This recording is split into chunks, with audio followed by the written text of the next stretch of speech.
Our last question is about viral videos. So this user asks, I understand that viral marketing is slowly getting stronger. Is there a key recipe to creating viral marketing videos? Well, first, let's do is this an endeavor worth pursuing? So if we had a whiteboard here, what we could do is like clear off all the space, and let's do this. Let's list all the viral videos for an e-commerce company that have gone viral just because they're incredible content. And I'll start, and then whoever is left holding the bag has to do some menial task around here. So I'll start. Dollar Shave Club. Okay. Your turn. See, we're done. That's it. There are no others. You're not Michael Dubin. He's an incredible stand-up comedian. Sketch comedian. Yeah, right. Exactly. Yeah. And it was fantastic. Mm-hmm. So, but there are ways to go semi-viral, and it starts with, you tell the story. How would you take almost as good as Dollar Shave Club video and get it to go out? Yeah, so I'm going to speak to what I know here. I'm not a creative genius, so I can't tell you, the video's got to be good. So we're going to make the assumption that your video is great. There's a few ways that you can create virality, and the term for it is seeding, so video seeding.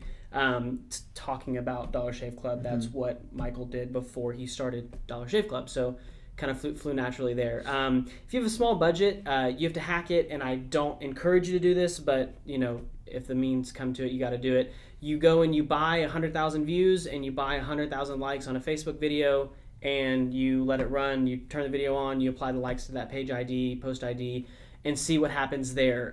If you have a little bit more money, a little bit more time, you reach out to tastemakers, influencers, people who have an audience that content would resonate with, and you give them 2 weeks and you say, hey, I'll pay you a CPM of $15 if you share your video on share my video on your channel. And you do that across an entire width of people, and you post a video, they relink, they share it, and then it just grows from there if the content's good. Yeah, so the concept of the viral coefficient is important to understand here, because everyone talks about, I want to go viral. And I did as well until I started doing the math on this. So if you look at a viral coefficient, let's say your viral coefficient is 1.01.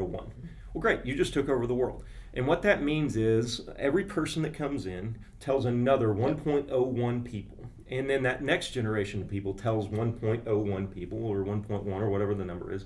And that spirals out of control very quickly because the internet runs through these cycles very, very quickly. And you end up taking over the planet and getting full exposure.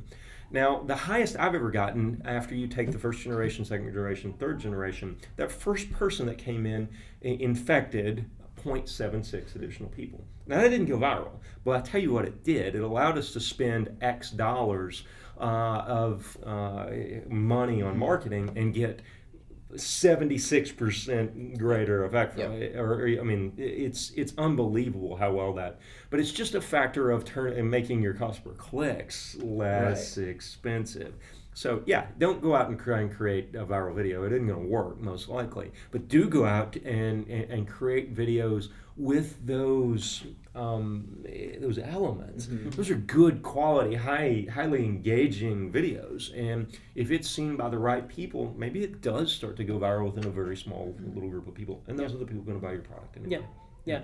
I think to wrap this episode up, in this question, when you start having conversations about how to hack an algorithm, how to hack a viral video, you've got to realize that and it goes back to the how do you sell a business from yesterday.